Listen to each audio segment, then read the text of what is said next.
Ички иштер министрлигинен билдиришкендей, кечээ 7-февралда Алтынбек Артыкбек уулу ден соолугунун мүмкүнчүлүгү чектелген 25 жаштагы бир тууган карындашына карата казарман аялында жашаган таятасы жана таенеси зордук зомбулук көрсөтүп жүргөнүн социалдык тармактардын бирине жүктөп, мыйзам чегинде чара көрүп берүүсүн суранган видео жарыяланган.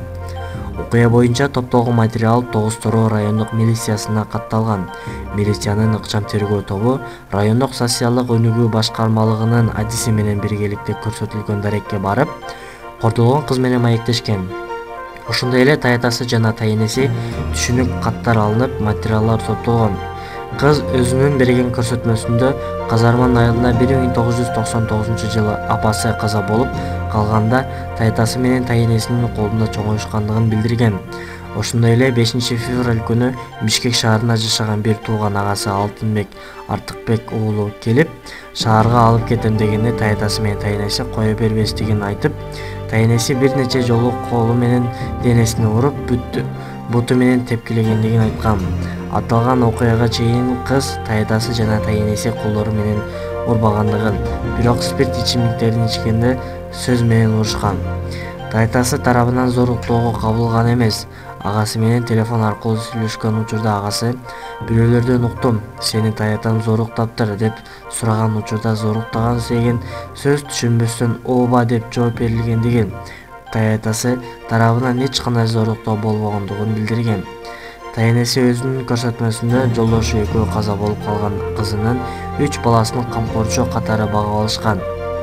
Ал эми 25 жаштагы кыз биринчи топтогу майып экендигин билдирген. Ал майып болгондуктан үйүндө абышкасы менен бирге карап жатышат.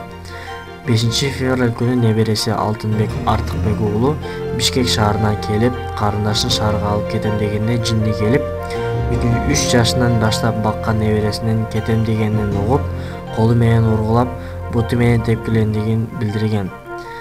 Жабырлануучу кыз окуядан кийин ооруканага жеткирилип, алгачкы дарыгерлер менен бирге текшерилүү учурунда анын денесинде жыныстык мүчөсүндө жаракаттар аныкталган эмес.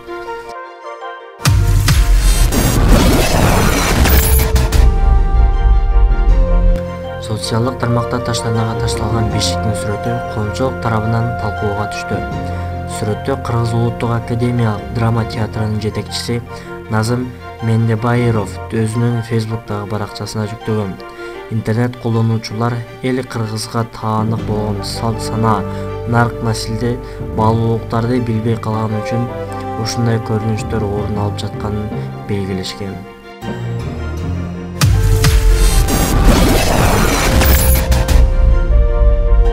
Президент Садыр Жапаров Базаркоргон районунда Базаркоргон шаарын түзүү боюнча мыйзамга кол койду. Бул тууралуу президенттик маалымат кызматы кабарлады. Билдирүүдө айтылгандай, аталган мыйзам 20 январда Жогорку Кеңеш тарабынан кабыл алынган.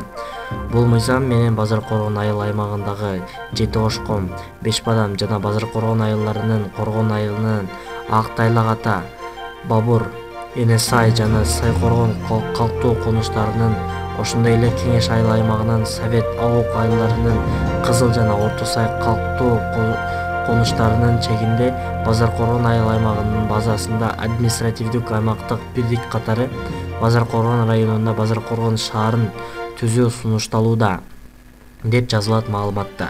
Мыйзам расмий жарыяланган күндөн тартып 10 күн өткөндөн кийин көчүнө кирет.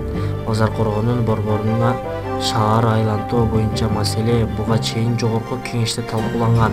Жаңы түзүлгөн шаарда жалпысынан 58.842 киши жашайт.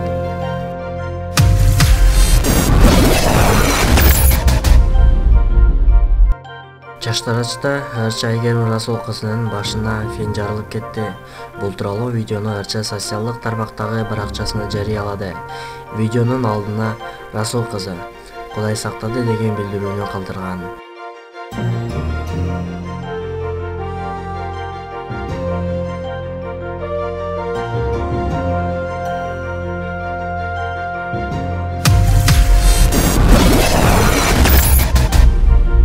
УКМКнын төрагасы Камчыбек Ташиевдин учурда Германиядагы медициналык жайлардын биринен текшерүүдөн өтүп жатканы белгилүү.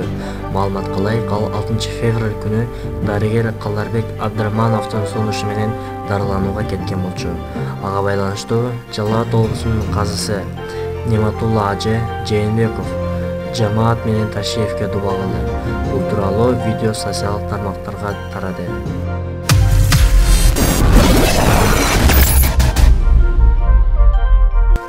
Корея Кыргызстандын жарандарына виза берүү процессин жандандырды. Бул тууралуу Тышкы иштер министрлигинин басма сөз кызматы билдирди. Маалыматка ылайык, ошол жылдын 8 февралдан тарта Кыргызстандын Кореяга убактылуу кирүүгө тыюу салынган өлкөлөрдүн тизмесинен чыгарылды. Буга байланыштуу 8 февралдан тарта Кыргызстандын жарандарына узак мөөнөттөгү эмгек, студенттик, үй-бүлөлүк визаларды каттоо жана берүү процесси жанданды. Белгилүү болгондой, Корея тараптын алгаштуу чечими эки өлкөнүн тышкы иштер министрликтеринин жана элчиликтеринин жемиштүү ишинин натыйжасы. Ошондой эле Кыргызстандагы коронавирус боюнча туруктуу эпидемиялык кардыал негизделген.